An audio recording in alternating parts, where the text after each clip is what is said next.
लीजिए सुनिए जयशंकर प्रसाद की लिखी कहानी गुदड़ी में लाल। वाचन समीर गोस्वामी का है। दीर्घ निश्वासों का क्रीड़ा स्थल, गर्म गर्म आंसुओं का फूटा हुआ पात्र, कराल काल की सारंगी, एक बुढ़िया का जीर्ण कंकाल जिसमें अभिमान के लय में करुणा की रागनी बजा करती है। अभाग्नि बुढ़िया एक भले घर की बहू बेटी थी।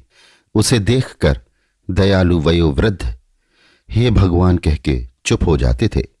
दुष्ट कहते थे कि अमीरी में बड़ा सुख लूटा है। नवयुवक देशभक्त कहते थे देश दरिद्र है, खोखला है। अभागे देश में जन्म ग्रहण करने का फल भोगती है। आगामी भविष्य की उज्ज्वलता में विश्वास रखकर हृदय के रक्त पर संतोष करे।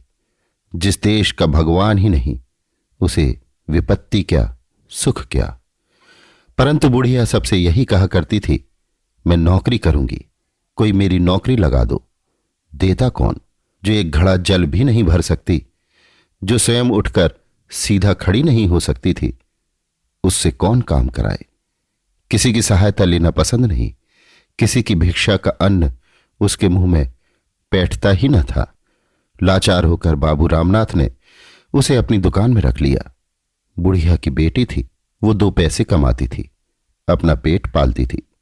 परंतु बुढ़िया का विश्वास था कि कन्या का धन खाने से उस जन्म में बिल्ली गिरगिट और भी क्या क्या होता है।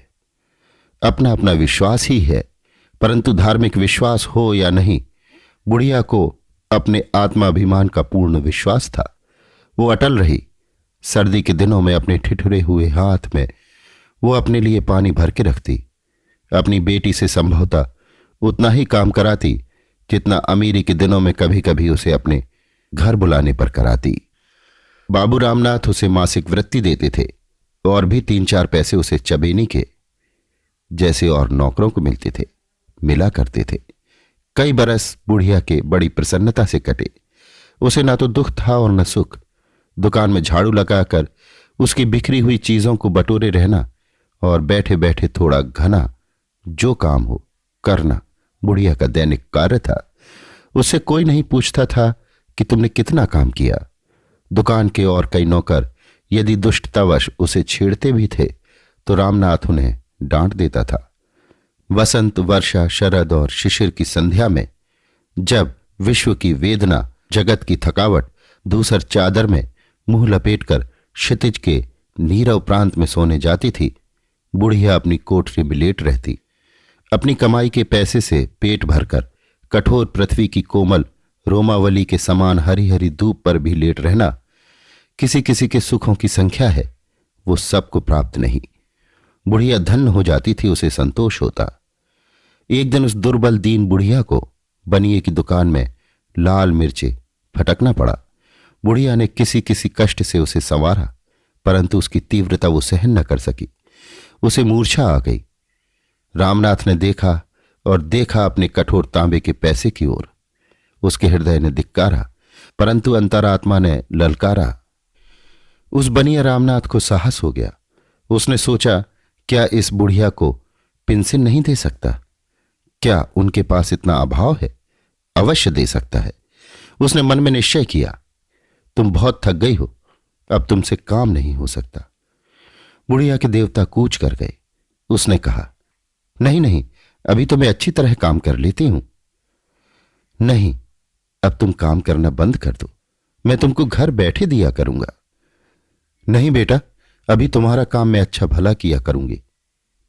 बुढ़िया के गले में कांटे पड़ गए थे। किसी सुख की इच्छा से नहीं, पेंशन के लोभ से भी नहीं। उसके मन में धक्का लगा।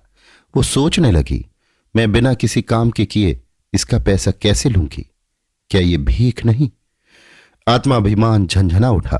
हृदय तंत्री के तार कड़े होकर चढ़ गए। रामनाथ ने मधुरता से कहा, तुम घबराओ मत, तुमको कोई कष्ट ना होगा।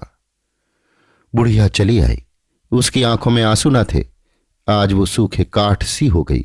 घर जाकर बैठी, कोठरी में अपना सामान एक और सुधारने लगी। बेटी ने कहा, मां ये क्या करती हो? मां ने कहा, चलने की तैयारी करो। रामनाथ अपने मन में अपनी प्रशंसा कर रहा था, अपने को धन्य समझता था। उसने समझ लिया कि हमने आज एक अच्छा काम करने का संकल्प किया है, भगवान इससे अवश्य प्रसन्न होंगे। बुढ़िया अपनी कोठरी में बैठी बैठी विचारती थी, जीवन भर के संचित इस अभिमान धन को एक मुट्ठी अन्न की भिक्षा पर बेच देना होगा। असह भगवान क्या मेरा इतना सुख भी नहीं देख सकते? उन्हें सुनना होगा। वो प्रार्थना करने लगी, इस अनंत ज्वालामयी सृष्टि के कंता, क्या तुम ही करुणा निधान हो? क्या इसी डर से तुम्हारा अस्तित्व माना जाता है? अभाव, आशा, असंतोष और आर्तनादों के आचार्य, क्या तुम ही दीनानाथ हो? तुम्ही ने वेदना का विषम जाल फैलाया है। तुम्ही ने निष्ठुर दुखों के सहने के लिए मानव हृदय सा कोमल पदार्थ चुना है और उसे विचारने के लिए, स्मरण करने के लिए दिया है अनुभवशील मस्तिष्क। कैसी कठोर कल्पना है! निष्ठुर, तुम्हारी कठोर करुणा की जय हो।